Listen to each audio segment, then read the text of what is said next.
Hi everyone, so our presentation today is on promoting appropriate safety measures for managing COVID-19 in the prison system. Prisoners tend to have much poorer physical, mental, and social health than the population at large. In addition, prisoners tend to be low-educated adults. It's twice as common for inmates to have only a grade 8 education or less, and a high percentage of prisoners don't have a high school diploma. This is important to consider when we plan our health promotion initiative.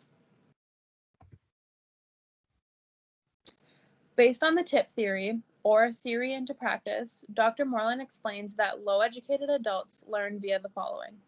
They need to know why they are learning something, they need to believe that the topic is of immediate value, they need to learn experientially, and they need to approach learning as problem solving. This is how the prisoners will respond to messaging, and we will incorporate this into our health promotion initiatives.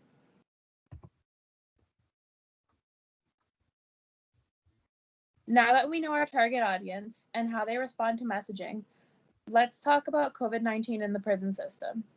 Mass incarceration led directly to an increase in COVID-19 cases, not just inside correctional facilities, but in the communities and counties that surrounded them.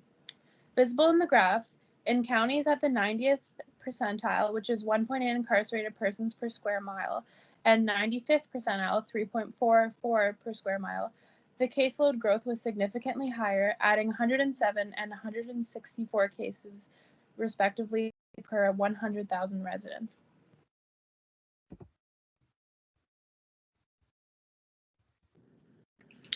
So we decided that there would be two ways to help minimize the spread of COVID-19 within the prison system. First, we would apply the same rules and regulations issued by the CDC to minimize the spread, which would be washing hands, physical distancing, PPE, sanitization of surfaces, vaccination, testing, quarantine, and tracing of the infected inmates. In addition, we'd like to change the food menu to more nutrient-dense foods with proper vitamins and minerals to ensure their immune systems are fully capable of battling the virus. Secondly, we'd like to educate the inmates about the virus and how it spreads and what they can do to ensure their health and safety can be maximized. And we can do this with information sessions, posters, and pamphlets. So in order to execute this in real life, we realized that we would need to have a significant amount of funds for more nutritious food, PPE, cleaning supplies, education, with speakers and aides, and then testing and wages. The majority of the funding is currently coming from the general fund, and we would need to request more money from the state of Minnesota to cover these costs. We would also need to increase the amount of employees to accommodate the change being set. Mass incarceration has caused less opportunity for physical distancing, so changes must either occur with either increase of space or less inmates within the buildings. And then since the beginning of lockdown, certain inmates have been eligible for early release to meet these accommodations. So in order to execute our ideas for the prison system, we elected to use the social cognitive theory. And this theory claims that learning occurs in a social context with a dynamic and reciprocal interaction of the person, their environment, and their behavior. And the unique feature of the social cognitive theory is its emphasis on social influence as well as intrinsic and extrinsic motivation. So social cognitive theory relies on the four pillars seen on the slide in order to be effective. Through means of an info session on the COVID-19 virus and health protocols to prevent its spread, we'll provide an atmosphere of instructional learning. And then from here, the inmates can then observe each other, following the protocols, further enforcing the ideal behaviors. Symbolic learning occurs by means of the posters that were previously talked about, hung in communal areas, and brochures that could be provided to inmates during the info session. And finally, the inmates will be intrinsically reinforced by living a healthier life where they're able to understand their role in a system of increased health. Now, these four steps are extremely important for the success of the social cognitive theory, and they're heavily linked to the information of the last slide.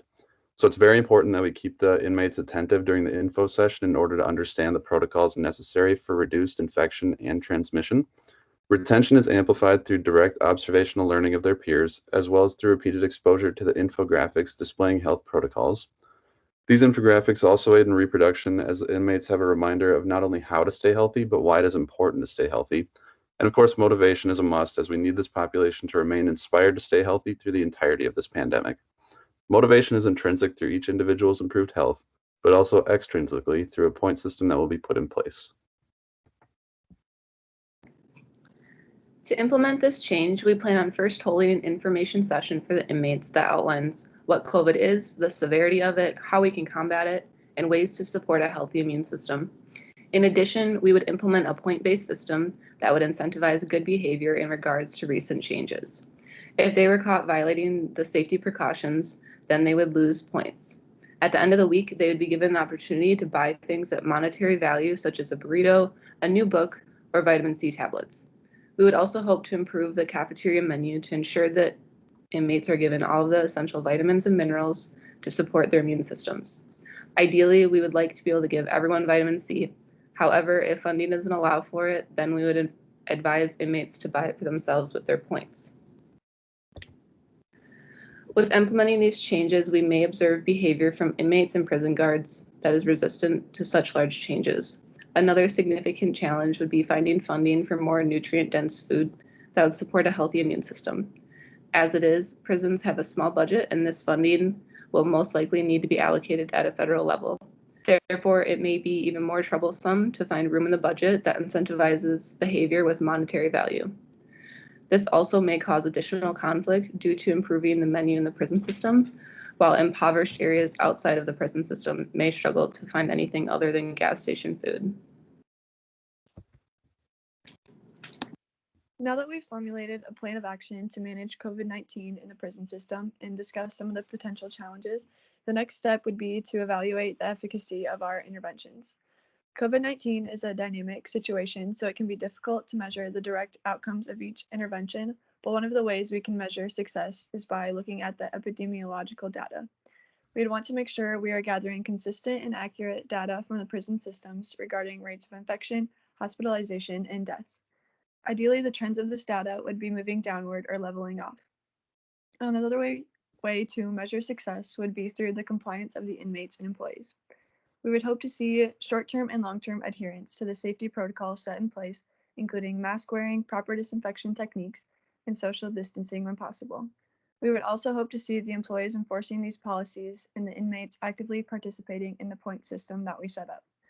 Finally, the last way we could evaluate our interventions for effectiveness is by measuring the nutritional changes in the cafeteria. Ideally, there would be an increase in nutritious options available to the inmates. In conclusion, prisoners are susceptible to poor health and COVID-19. Our plan to keep them safe is to implement a point-based system that incentivizes good behavior. Our rationale for this choice was based on the social cognitive theory. While implementing and evaluating this theory and plan, our goal is to see inmates take accountability for their own health along the way.